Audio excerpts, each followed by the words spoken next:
Hey everybody, before I get started, I just want to mention a couple of ways that you can engage with me on a more personal level. I have a few avenues set up and I keep focusing on one, and I figured why don't I make a short little video talking about all of them real quick before we get into these episodes. So first thing, Patreon. There's a link in the episode description, in every episode description to the Patreon, as well as a video on the feed called Major Announcement that has all the details of what each tier offers and how much they cost. I implore you to check that out. I offer a lot of cool shit for my patrons. Second thing, the Discord channel. There's also a Discord link in the episode description and in every episode description. I have multiple channels set up there for each show that I'm covering, and it's a great way to just engage with me. I have a channel set up for MMA talk as well. I'm a big MMA fan, so if you're an MMA fan, you can check that out as well. There's a link to the Discord in the episode description. And then lastly, the Facebook and Twitter. Social media. Follow me on there. I post news on there. When I say news, I mean like, hey, I'm stopping covering this show. Hey, I'm starting covering this show. Let me know what you think about this. I do live watches of things on Facebook where like I'll check in and say I'm watching so-and-so show, and then I'll like live comment while I'm watching it, and that'll be cool if maybe you watch that show too and you want to watch along with me, or you're watching it later and you will see my thoughts, which are usually pretty entertaining because I'm usually pretty high when I'm writing them. So check out all those links in each episode description, and let's talk about this episode. Peace. One mic. Yeah. All I need is one mic. Yeah. All I need is one mic. Hey everybody, welcome back to One Mic, and today I'm here to talk about Season 1, Episode 8, the Season 1 finale of Apple TV's The Changeling, entitled Battle of the Island. So that episode title, it's fitting. You know, it's a shitty and unimaginative title for an absolutely terrible episode of television. After the first 3 episodes, I think each episode was worse than the one that preceded it, culminating in this horrible but appropriately named episode.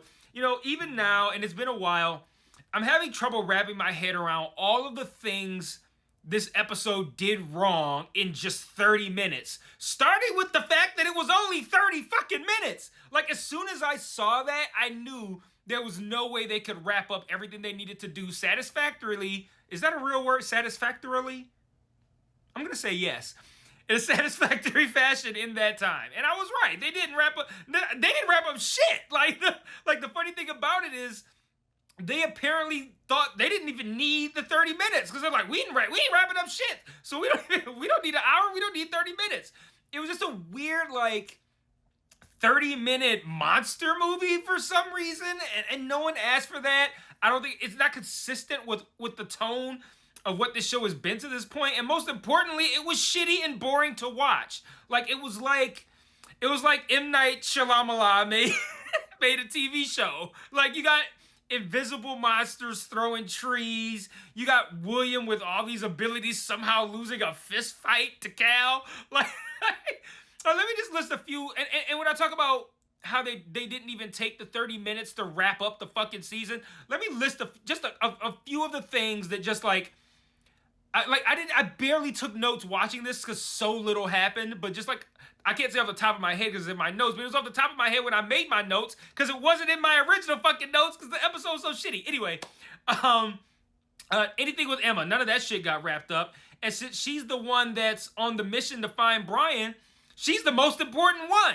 We only see her arrive at the destination that she's supposed to be reaching in order to search for Brian, the fucking, Little Norway or something like that? Which leads me to the second thing, Brian. They don't even start to find Brian. And the whole, can you imagine if we had watched the first 3 episodes and someone told us they ain't even gonna get started on finding Brian this season? We wouldn't have watched this shit, yo. And if you've been around here for a while, you know I don't like when 2 consecutive episodes end up at the same place. And the last time we saw Emma, she was on a boat in the water rowing on her way to go get Brian. Then we end this episode with her arriving at that location. So the only progress we made with the Emma storyline was commute-based. That's it. There's no advancement other than commute. She made it across the water. That's how much we advanced the Emma plotline, even though that's the most important fucking one.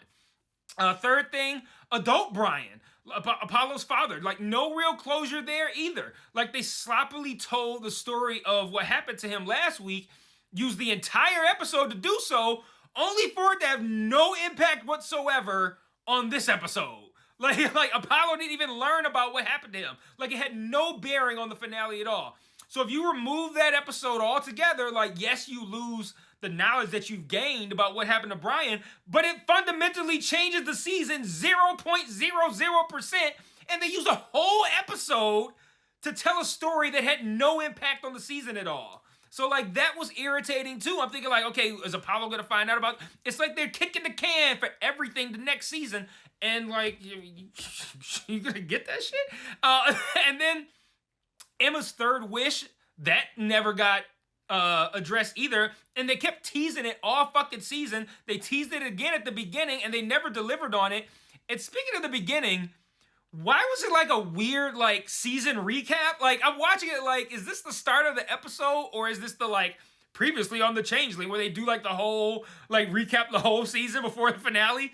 I still don't know, because I'm not about to watch the episode again, so I still don't know. I'm like, was that the recap, or was this the episode? Anyway, another mistake I thought they made here was jumping into this finale both feet first, when all the events that preceded it happened like 3 episodes ago. Like, they were bringing a energy of like, this is exciting, post-pounding, heart-stopping action, and you can't dive right into like the climax of this whole sequence when the build up to the climax was 3 fucking episodes ago. Like, I don't have that energy no more. Like, I don't understand the reasoning behind that. Like, I don't have anything for that anymore. And they acted as if everything that preceded this whole Apollo's whole adventure on the island episode here, they acted as if everything that preceded it happened in the last episode last week and not last fucking month. And like, that was weird too. So it made like you combine pulling away all of the emotional energy that we had invested whenever the last time we saw Apollo was, episode 5 or whatever the fuck. The emotional buildup that you built in that episode, you take time off and you don't pay it off till episode 8. So that now all that emotion is gone. Everything happening in this episode is landing flat because the emotion from that is now gone because it's been so long. And then you add on the fact they didn't fucking resolve any of the shit they set up, and they just kept kicking every fucking storyline down the road to next season. And it's like, this was just a bad episode and a shit ending to the season. Like, it made little sense. It had no emotional impact because, you know, what I said. It gave no satisfactory conclusions, and it just kicked all the interesting shit down the road to next season, to a next season that it's unlikely to fucking get. So, like, like, if it gets a second season, I'm not going to cover it. I'm not even going to watch it. I don't care. Yeah, it sucks. Like, I was really excited for what I thought this show was going to do, and I had trepidation over seeing some of the names that were behind it and who was involved in it. And I was like, I don't know. And each week, it felt more and more like you could see the failings and why they were happening. And if somehow this show gets renewed, it's for some reason they bring back the same people, I'm not gonna watch it. I won't be covering it. I don't care what happens. If anyone is based on a book, if anyone read the book and wants to tell me what happened to Brian, put it in the comments because I don't give a fuck. I will see you guys, I don't know, for the next Apple TV show. And until then, peace.